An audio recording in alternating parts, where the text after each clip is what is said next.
Let's get started with chapter 2. The main heading shows this chapter is all about authority as a concept in political science. We'll be covering power, authority and legitimacy. The textbook highlights that the comparative study of power and authority has high priority for exams and is essential for understanding this topic properly.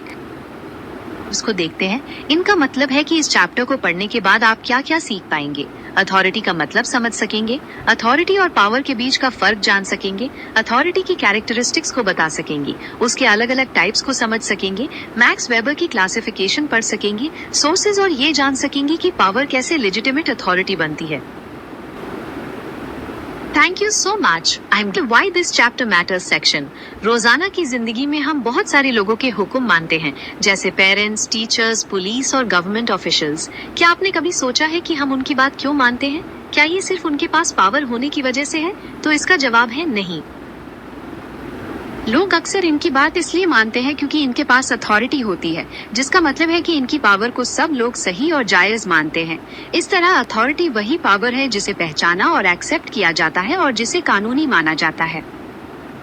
अब introduction में दो situations देखते हैं। पहले में एक चोर किसी पर बंदूक तानकर पैसे मांगता है और वो इंसान पैसे दे देता है। ये पावर तो है पर अथॉरिटी नहीं है, क्योंकि चोर के पास कमान देने का कोई कानूनी या मॉरल हक नहीं है।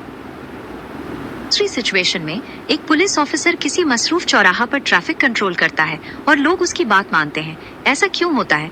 क्योंकि पुलिस ऑफिसर के पास सरकार से दी गई कानूनी अथॉरिटी होती है और यही अथॉरिटी है।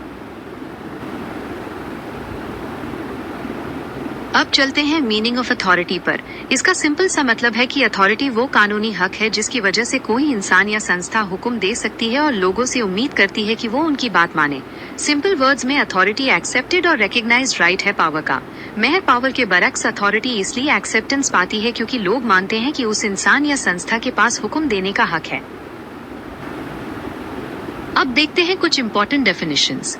मैक्स वेबर कहते हैं कि अथॉरिटी लेजिटिमेट पावर है। पॉलिटिकल साइंस में ये सबसे ज्यादा मानी जाने वाली डेफिनेशन है। इसका मतलब है कि अथॉरिटी तब होती है जब लोग इसलिए मानते हैं क्योंकि वो मानते हैं कि हुकूमत सही है।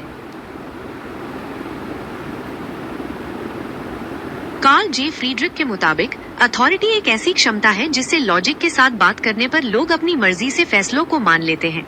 ये डेफिनेशन बताती है कि अथॉरिटी लोग इसलिए भी एक्सेप्ट करते हैं क्योंकि उन्हें लगता है कि वो फैसले रीजनेबल और सही हैं। अब देखते हैं हर्बर्ट साइमन की डेफिनेशन। हर्बर्ट साइमन ने अथॉरिटी को इस तरह समझाया है कि ये वो पावर है जिससे एक संगठन के अंदर फैसले लिए जाते हैं जो दूसरों के कामों को मार्गदर्शन करते हैं। ये डेफिनेशन ऑर्गेनाइजेशंस और एडमिनिस्ट्रेटिव सेटिंग्स के बीच में अथॉरिटी को समझने पर जोर देती है। तो इन सिंपल वर्ड्स, अथॉरिटी का मतलब है लॉफुल, एक्सेप्टेड, लेजिटिमेट और राइटफुल पावर। जब तक पावर के साथ लेजिटिमेसी ना हो तब तक वो सिर्फ फोर्स या दबाव बनकर रह जाती है। अब आगे बढ़ते हैं और फीचर्स या कैरेक्टरिस्टिक्स ऑफ अथॉरिटी देखते हैं। पहला फीचर ये है कि अथॉरिटी हमेशा लेजिटिमेट होती है। इसका मतलब लोग इसलिए मानते हैं क्योंकि उन्हें लगता है कि वो कमान कानूनी है। एग्जाम्पल, जैसे एक जज जब कानून के हिसाब से कोई सजा सुनाता है तो सब लोग उसको मानते हैं क्योंकि जज के पास लीगल अथॉरिटी होती है। दूसरा फीचर है कि अथॉरिटी को समाज में एक्सेप्ट किया जाना चाहिए। अगर लोग अथॉरिटी को पूरी तरह से रिजेक्ट कर देंगे तो फिर हुकूमत चलाना बहुत मुश्किल हो जाएगा। तीसरा फीचर है कि अथॉरिटी कानूनी या फिर रिवायतों पर मबनी हो सकती है। अथॉरिटी हम कॉन्स्टिट्यूशन, कानून, रिवाजों, मजहबी अकायद या फिर कोई कैरिज्मेटिक लीडरशिप से भी हासिल कर सकते हैं। चौथा फीचर ये है कि अथॉरिटी पीस, डिसिप्लिन, स्टेबिलिटी और सामाजिक आहंगी को बनाए रखती है। बिना अथॉरिटी के समाज में बेइंतहा बदनज़मी फैल सकती है। पांचवा फीचर है कि अथॉरिटी के साथ साथ जिम्मेदारी भी आती है। इसका मतलब है कि अथॉरिटी रखने वाला सिर्फ हुक्म नहीं देता बल्कि अपने फैसलों के लिए जवाबदेह भी होता है।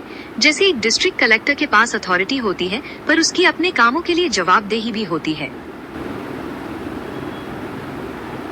छठा फीचर ये है कि अथॉरिटी के लिए जरूरी है कि लोग आमतौर पर हुक्म माने। अगर लोग कानूनी कमांड्स पर अमल न करें तो अथॉरिटी अपनी असलियत खो देती है।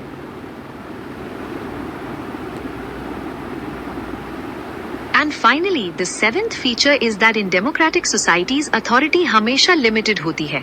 ये constitution, rule of law, fundamental rights, judicial review और पब्लिक ओपिनियन की वजह से बाउंडेड होती है और कोई अथॉरिटी एब्सोल्यूट नहीं होती। चलो अब आगे बढ़ते हैं और अथॉरिटी के जरूरी एलिमेंट्स या पार्ट्स देखते हैं। इसमें 3 चीजें शामिल हैं। पहली कमांड यानी हुक्म देना, दूसरी ओबीडियंस यानी हुक्म मानना और तीसरी लेजिटिमेसी यानी ये मानना कि हुक्म देने का कानूनी हक था। अब देखते हैं इम्पोर्टेंस ऑफ अथॉरिटी। अथॉरिटी बहुत जरूरी है क्योंकि ये कानून और निजाम को बनाए रखती है, इफेक्टिव एडमिनिस्ट्रेशन को यकीनी बनाती है, सामाजिक इस्तेहकाम को फरोग देती है, हुक्मरानी को आसान बनाती है, शहरियों के हुकूक की हिफाजत करती है, कानूनों को नाफिज करती है और बेइंतहा बदनज़मी से बचाती है। Shall I continue from where we left off? Authority in political science. In a democratic state, authority अलग अलग संस्थाओं के हाथ में होती है, जैसे parliament, president, prime minister, council of ministers, judiciary, civil servants और पुलिस। हर कोई अपनी अथॉरिटी कॉन्स्टिट्यूशन और कानून के मुताबिक इस्तेमाल करता है। अब आते हैं अथॉरिटी वर्सेस फोर्स पर। अथॉरिटी कानूनी और जायज होती है जबकि फोर्स या जुल्म गैर कानूनी होता है। अथॉरिटी को सब मानते हैं क्योंकि ये जायज है, जबकि फोर्स लोगों पर थोपा जाता है। अथॉरिटी का बुनियाद लेजिटिमेसी पर होती है जबकि फोर्स का डर पर। अथॉरिटी इस्तेहकाम लाती है जबकि फोर्स से मुखालिफत होती है। फॉर एग्जाम्पल, जब एक पुलिस ऑफिसर लोगों को ट्रैफिक रूल्स मनाने का कहता है तो वो अथॉरिटी इस्तेमाल करता है, लेकिन जब कोई मुजरिम किसी को धमकी देता है तो वो फोर्स का इस्तेमाल करता है। अब देखते हैं इंडियन कॉन्टेक्स्ट। भारत का संविधान अलग अलग संस्थाओं को कानूनी अथॉरिटी देता है, जैसे पार्लियामेंट कानून बनाती है, राष्ट्रपति अपने सौंपे गए काम करते हैं, अदालत कानूनों की व्याख्या करती है और प्रादेशिक सरकारें अपने प्रदेशों को चलाती हैं। इनकी अथॉरिटी संविधान से आती है जो इसे जायज बनाती है। अब देखते हैं कॉन्टेम्परेरी रेलेवेंस यानी आज के जमाने में अथॉरिटी की अहमियत। जैसे इलेक्शन कमीशन आजादाना और मुनसिफाना चुनाव करवाता है, अदालतें बुनियादी हुकूक की हिफाजत करती हैं, पुलिस अमन व अमान को बनाए रखती है और सरकार हंगामी की हालत में सेहत से मुतालिक हिदायत जारी करती है। इन सब मामलात में लोग इसलिए अमल करते हैं क्योंकि ये इदारे कानूनी अथॉरिटी रखते हैं। Chapter summary reminds us that authority is the legitimate right to use power. It's different from force because people accept it as lawful. Max Weber defined authority as legitimate power. It's essential for keeping peace, order and good governance. In a democracy, authority is always limited by the constitution and the rule of law.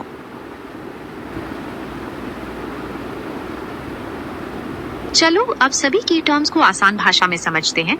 Authority, कानूनी हक जिससे हुक्म देने और बात मनवाने की शक्ति मिलती है। लेजिटिमेट पावर, वो ताकत जिसे लोग जायज मानते हैं। लेजिटिमेसी, किसी पावर या हुकूमत के सही होने का एहसास।